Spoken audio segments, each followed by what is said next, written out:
topic is chapter 1 and its title is the biology. So you have to introduce yourself with biology.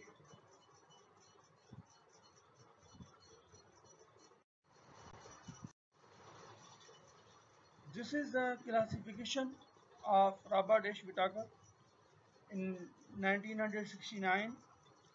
Organisms were classified on the basis of their cellular structure or cell. Likewise, there were two types of cell. One is the prokaryotic cell and other one is the eukaryotic cell. So the prokaryotic cell containing organisms are present or classified into the kingdom Monera. एक kingdom है जिसका नाम Monera है. उस Monera kingdom में prokaryotic cell containing organism को रखा गया. किंगडम मोनेरा का दूसरा नाम किंगडम प्रोकैरियोटी भी है. उसके बाद यूकैरियोटिक ऑर्गेनिजम्स जो हैं उनको फिर क्लासिफाई किया गया on the basis of unicellular and multicellular organism. एक बात आपके इल्म में लाता चलूं कि प्रोकैरियोटिक ऑर्गेनिज्म जो भी हैं जो किंगडम मोनेरा में मौजूद हैं, these all are unicellular, while eukaryotic have two categories. One is a unicellular and other one is a multicellular. So the unicellular organism are classified into the kingdom Protista or kingdom Protoctista. इसके दो नाम हैं. One is the Protista and one is the Protoctista. तो एक बात और आपके ध्यान में रखनी चाहिए आपको कि किंगडम प्रोटिस्टा में जो ऑर्गेनिजम्स मौजूद होंगे वो यूनिसेल्युलर तो होंगे पर उसमें मल्टीसेल्युलर ऑर्गेनिज्म भी हैं. आगे हम इंशाल्लाह डिस्कस करेंगे जो इसका पर्टिकुलर चैप्टर आएगा, तो वहाँ आपको मालूम हो जाएगा कि किंगडम प्रोटिस्टा कौन कौन से ऑर्गेनिज्म कंटेन करता है. मल्टीसेल्युलर ऑर्गेनिज्म में से फिर दो कैटेगरीज बनती हैं. एक वो हैं जिनमें सेल वॉल है, जिनके सेल के बाहर सेल वॉल मौजूद है, और दूसरे वो ऑर्गेनिजम्स हैं जिनके बाहर सेल के बाहर सेल वॉल मौजूद नहीं है. तो जिनके बाहर सेल वॉल मौजूद नहीं है वो सिर्फ और सिर्फ एनिमल्स हैं. जैसे हम ये सारे एनिमल्स उनके सेल्स के बाहर कोई भी सेल वॉल मौजूद नहीं होती. और जो सेल वॉल कंटेन करते हैं फिर उनमें दो टाइप्स हैं. One is the phototrophic and other one is the heterotrophic. जो फोटोट्रॉफिक होते हैं वो अपना खाना खुद तैयार करते हैं सूरज की रोशनी की मौजूदगी में, और जो हेटेरोट्रॉफिक होते हैं अपना खाना खुद तैयार नहीं कर सकते, लिहाजा वो दूसरे ऑर्गेनिजम्स पे डिपेंड करते हैं for the purpose of nutrition. तो phototrophic organisms these are simply plants, वो प्लांट्स हैं. और जो हेटेरोट्रॉफिक हैं वो फंजाई. ओके, उसका किंगडम भी अलग है. अब 5 किंगडम इसमें जो येलोइश कलर के कॉलम आपको नजर आ रहे हैं वो आप देखें तो एक किंगडम मोनेरा है, फिर प्रोटिस्टा है, फिर एनिमलिया है, फिर प्लांटी है, फिर फंजाई है. ये 5 kingdom system of classification.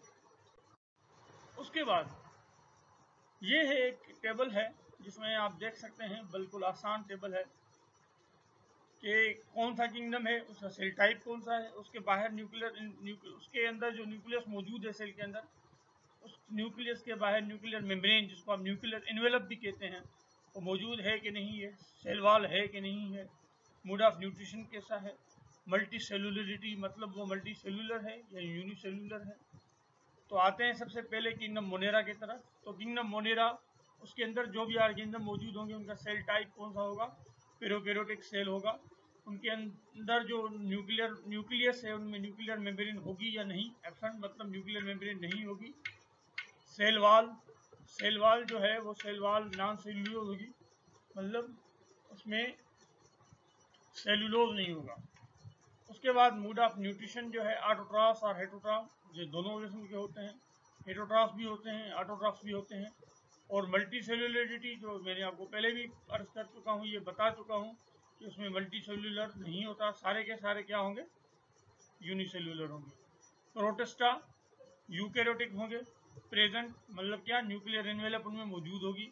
Present in some forms, cell wall सबके सब प्रोटिस्टा के ऑर्गेनिजम्स में मौजूद नहीं होती, बल्कि उनके कुछ फॉर्म्स ऐसे भी हैं जिनमें सेल वॉल मौजूद होती है।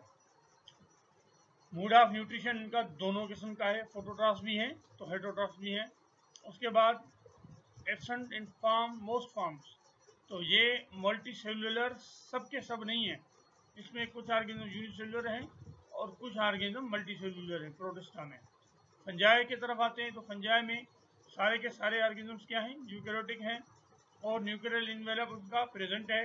उनकी सेल वॉल काइटिन से बनी होती है। इनका मोड ऑफ न्यूट्रिशन कैसा है, एब्जॉर्ब हेटेरोट्रॉफ, ये जज़ब करते हैं, खाने को एब्जॉर्ब करते हैं। ठीक हो गया। उसके बाद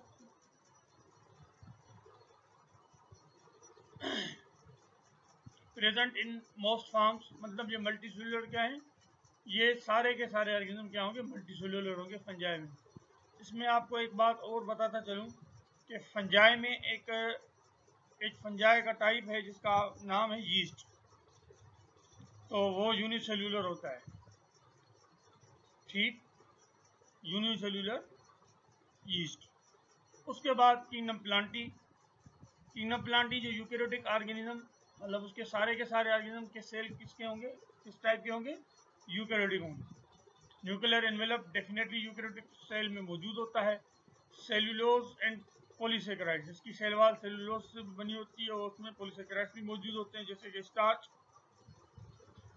उसके बाद फोटोसिंथेटिक, ये इसका मोड ऑफ न्यूट्रिशन क्या है, फोटोसिंथेटिक है।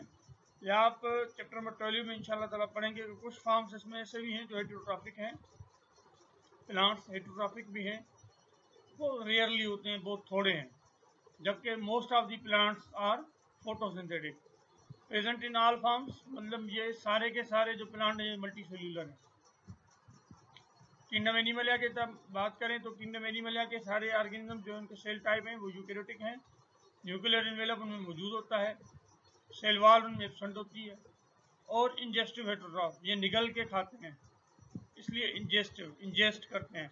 प्रेजेंट इन ऑल फॉर्म्स, उनमें सारे के सारे जो हैं वो मल्टी सेलुलर हैं।